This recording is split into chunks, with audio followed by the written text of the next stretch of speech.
Hello beautiful people and welcome to my channel. Today I'm gonna do a review to this Dell S2721HGF monitor after I've been using it for around 6 months. So first of all, I want to thank all of you guys for the support and for the many views that I've got for this monitor, and I never expected to get that many views, and I really want to take this moment and thank you.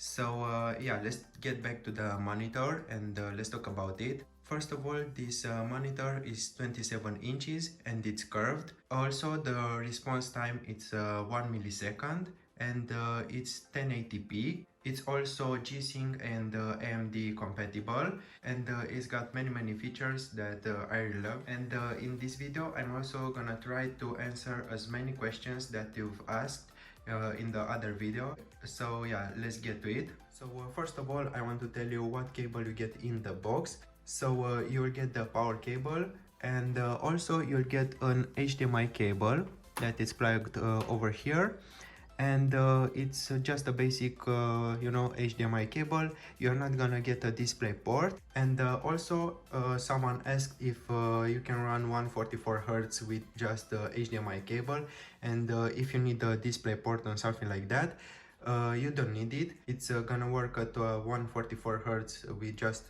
this HDMI cable. You just need a powerful graphics card, and I'm gonna show you what I mean by that. So about the graphics card, you need at least, I think, a 970 or something like that. I have a 960M, and I run at 120 Hz, and I need a more powerful graphics card to run at 144. But if you get this monitor and you can only run it for 120 Hz, you are still gonna get the smooth feeling, and it's gonna be just fine. If you want to change the refresh rate, you just need to right click, go to display settings, go to the bottom, and there you'll see advanced display settings. Click on that, and here you need to select your display that you want to change it, and here you're gonna see the refresh rate. As you can see, I have maximum 119, but that's like 120, so yeah, they just say that. But I can select 144 Hz because I don't have a powerful graphics card. But if you have it, this monitor is gonna work at 144 Hz without any problems, and you just need to select your desired refresh rate, and everything is gonna be way smoother. So yeah, do that. Also, someone asked if you have a screen protector installed on this monitor. You don't have to take it out, you just have to leave it there because it's gonna protect this monitor. And if you're gonna take it out, probably your monitor is gonna break, so don't worry about it, and just leave it there. Now I want to show you how you can adjust this monitor. So this is the up position. As you can see, it's not going any further, but you can also take it down, and as you can see, this is the very down position. So if you like to play like that, do it, but I like to keep it up, and it's very adjustable, and you can just set it whatever height you want.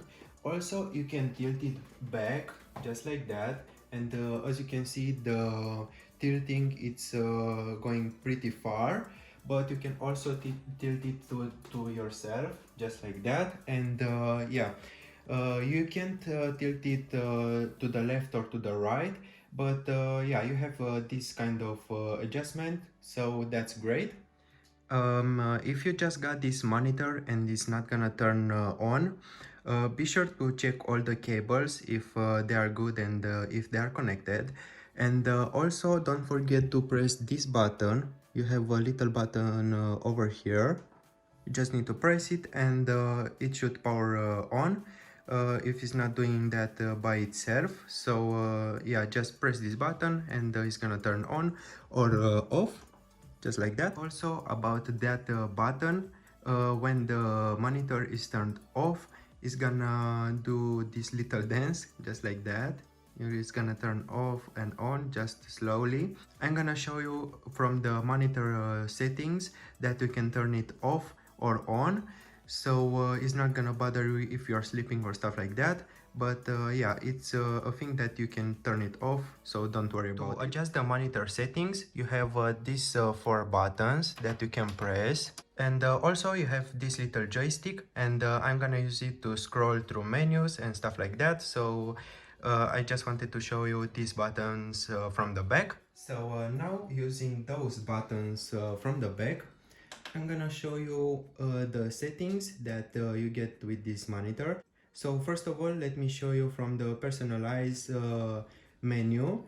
You have the power LED button, and this is on mode, and you can also turn it off, and just like that. So as you can see from the game, you have preset modes, and you have the standard mode. If we are using the standard preset, it's gonna use the extreme response time and the dark stabilizer on 2. If we are using the FPS setting, it's gonna be super fast, and as you can see, these are the settings. And let's say on mobile, it's gonna be super fast, but I usually use the game 1. These are the presets that you can change, and I usually use the game 1, and as you can see, you can change the response time. I usually use it for the extreme. I think MPRT, it's the 1 millisecond setting, but I usually use the extreme. And also you have the gain setting. You can change, you know, every single detail that you like.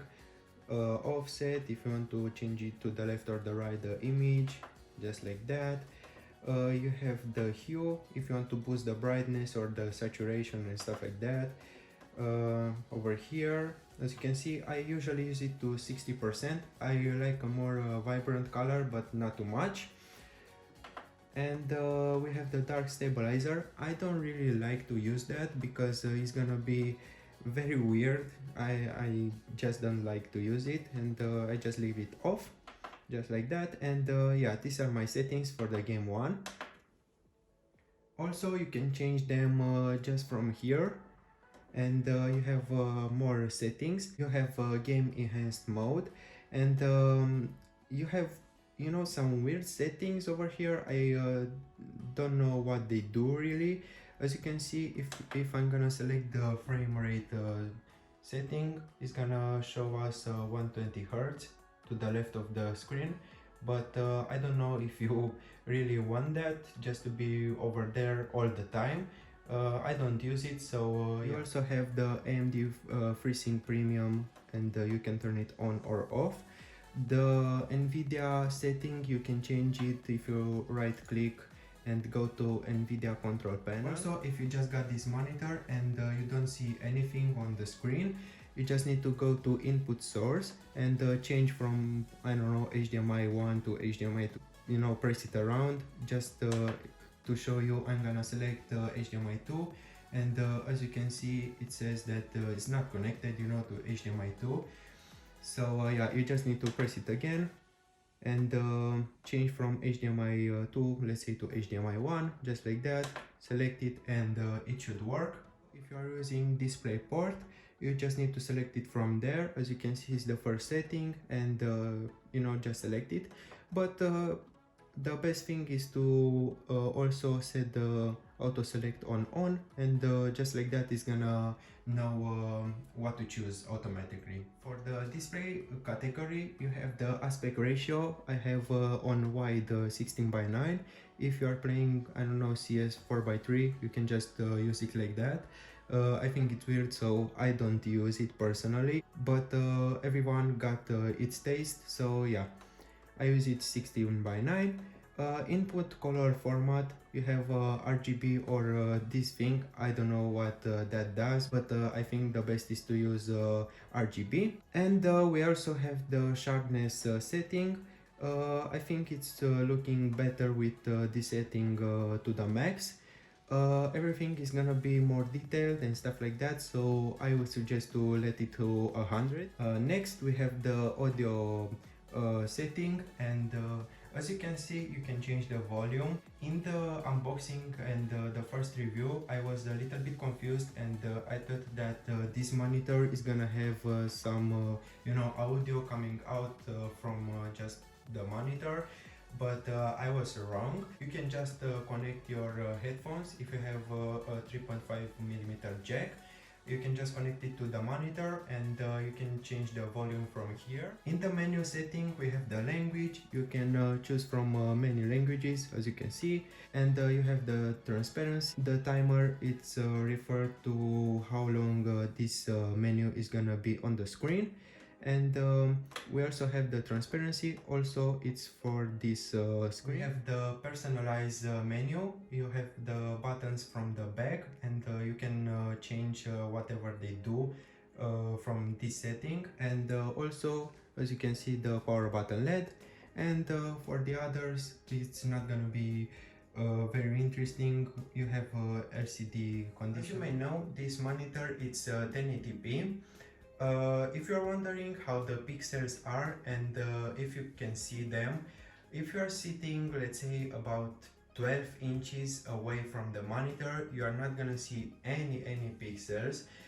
If you are sitting way closer, I would suggest to get better resolution monitor, like let's say a 2K or something like that. But this is like a budget 144Hz gaming monitor, and I don't see a problem with the pixels. It's very good, and I really like the image quality. Also, if you are wondering how curved is this monitor, as you can see, it's pretty curved, but that's a very nice feature, and I really like that, because you feel really immersed in games and everything that you watch or do on this monitor. Also, because we are at this part, I'm gonna show you the viewing angles, and as you can see, you're not gonna have any problems with that.